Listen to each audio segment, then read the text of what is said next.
De volta agora, vamos saber quais foram os desafios. A Ribsilk passar da informalidade, né, de fazer as coisas em casa, para passar para a formalidade.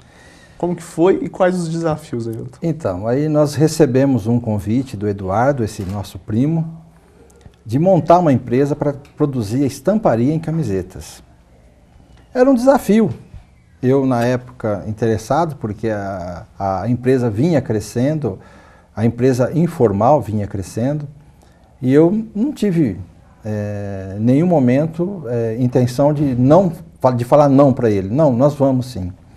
Aí fizemos uma parceria, sentamos, começamos a conversar, o que nós vamos fazer, como é que vai ser, porque eu tenho um amigo, um primo meu em São Caetano do Sul, deputado, candidato a deputado federal, ele vai fazer as camisetas comigo. Nós vamos lá em São Paulo, em São Caetano, eu vou conversar com ele e com certeza a gente vai conseguir. Primeiro grande cliente. Não, mas isso aí foi assim, na conversa de montar a empresa. Ainda não tinha nada esquematizado, nada. E empolgado, né, não já pegar um candidato, eu encarei as dificuldades que viriam, eu tinha certeza que ia ser difícil, mas nós íamos conseguir. Eu e o Genivaldo não pensamos duas vezes, aceitamos a proposta, sentamos na mesa da cozinha da minha mãe, vamos estudar o nome da empresa. Silk daqui, Silk de lá, pá, daqui, de lá. Empresas que faz sucesso em Ribeirão. Rib aqui, Rib ali, começamos. Rib Silk de Silk Screen. Nascia o nome da empresa Ribsilk. Uma empresa que nós acreditávamos no sucesso dos demais, no nome da empresa. Porque Rib de Ribeirão, a cidade já era progressista. Ela já era uma cidade de pujança. Era uma cidade que falava que prometia o futuro. Então, nós não pensamos duas vezes. Ribsilk. Vamos abreviar o Rib de Ribeirão. Silk de Silk Screen. Aí nascia, né? Aí veio a formalidade, montamos a empresa no papel, começamos a produzir. O nosso primeiro cliente, isso eu não me esqueço, é a Sociedade Hípica de Ribeirão Preto, em nota fiscal, um primeiro pedido.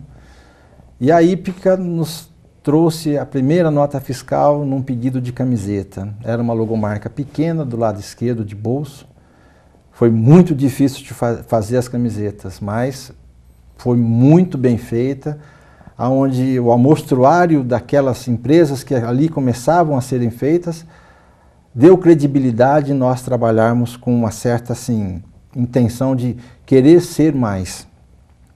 Não tinha recurso, os encaixes eram difíceis de serem feitos, nós fomos fazendo berço, fomos pesquisando, até que eu achei a tal da cola permanente, onde deu a precisão de registro, de encaixe.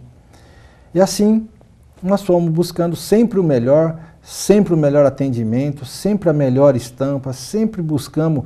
Fui em feira no Rio de Janeiro, na primeira feira da serigrafia, aí nós começamos a aprender. Fizemos equipamentos, porque não existia equipamentos vendidos no mercado, fomos em... Não tinha informação, não tinha literatura, né? Porque não, era algo pouco... Era bem artesanal. Era artesanal mesmo. E a grosso modo falando, a vivência da minha pessoa, na necessidade de fazer melhor, eu não tinha recurso a não ser fazer o equipamento, porque não existia para vender. Se quisesse hoje nós temos os berços térmicos, temos tecnologia de tudo quanto é jeito, mas na época não tinha. Quando eu fiz meus primeiros berços, que eu fiz uma carreira de 100 berços... O berço, para quem não sabe, é o local onde se estampa, né? O berço é onde veste a camiseta, né? Onde você veste para poder produzir a estampa acima da camiseta. Era uma coisa assim que não tinha como fazer. Você tinha que experimentar, você tinha que testar. Não existia o intercâmbio, ninguém te abria as portas da sua empresa para você mostrar o caminho que era, né? E eu nunca deixei de acreditar, sempre busquei, sempre fiz com que nós estivéssemos na frente. O objetivo nosso, meu e do Genivaldo, era estar sempre na frente para que a gente pudesse produzir sempre o melhor produto. Aí veio um slogan.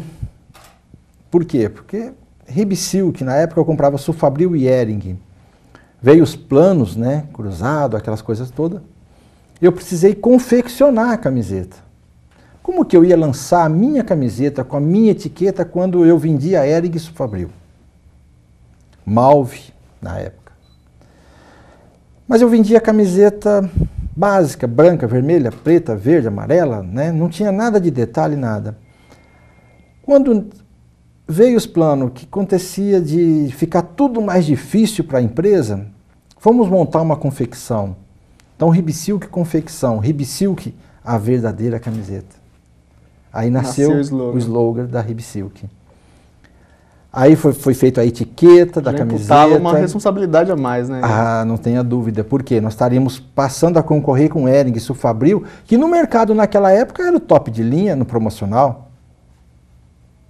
Não tinha opção, né? Não tinha opção, era aquilo. Uma das três. E para mim concorrer com eles, o que eu precisei fazer? Eu precisei inventar uma golinha diferente, um punhozinho diferente, uma manga diferente. Nós precisamos buscar tecnologias de confecção. Não sabia o que era malha cardada, malha penteada, tingimento reativo, o que nós estávamos produzindo. Na época, tingimento direto, tingimento reativo. Tingimento direto é aquele que mancha, você pode fazer só na malha vermelha, por exemplo. E o tingimento reativo é quando você poderia pegar branco com vermelho e se misturar. Quantas camisetas aconteceu de manchar? Mas nós não deixávamos sair, porque nós fazíamos todos os testes de lavagem antes. Tinha um trabalho artesanal também. Os riscos, experiência dentro do próprio negócio. Né? Os riscos hoje, na época de camiseta, era feito tudo na canetinha, hoje tudo é digital. Então você vê o trabalho que na época deu para nós. Não sabia o que era modelar, não sabia o que era cortar, o que era frente, o que era verso, não tinha noção. Cheguei a cortar a camiseta quase que de travessado na malha, por imaginar que o aproveitamento da malha seria aquele. Mas aí que a gente viu que o lado não seria, ainda bem que eu não cortei. Essas perdas eram custos, né? Mas não chegamos a perder, mas eu não tinha noção do que era uma confecção, do que o sentido do fio da malha na época. Isso trouxe para nós a necessidade de aprender. O que eu fiz? Onde era o polo de fabricação de camiseta? Blumenau. Peguei o carro, eu e o Genivaldo, fomos para Toledo, para poder ver fio, para ver como é que isso, para poder saber como era que fabricava uma camiseta. Do negócio. Fomos para Toledo, visitamos várias fiações, aí chegamos em Blumenau, aquela linda cidade de Blumenau. Muito obrigado, Blumenau, por você nos receber de braços abertos. E hoje eu tenho grandes amigos aí em Blumenau. Posso dizer que 50% da minha vida ficou em Blumenau na minha confecção. Ali eu aprendi, tenho respeito pelo pessoal de Blumenau, porque nunca fui para brincar, sempre fui para trabalhar, para aprender, a dedicar de corpo e alma no que eu estava fazendo. Esse inicia um novo processo de profissionalização da empresa, né, Ailton? Não tenha dúvida. Eu vou estar chamando um intervalo para que no próximo bloco a gente fale dessa profissionalização da empresa e da passagem para os filhos. Ok. A gente já volta.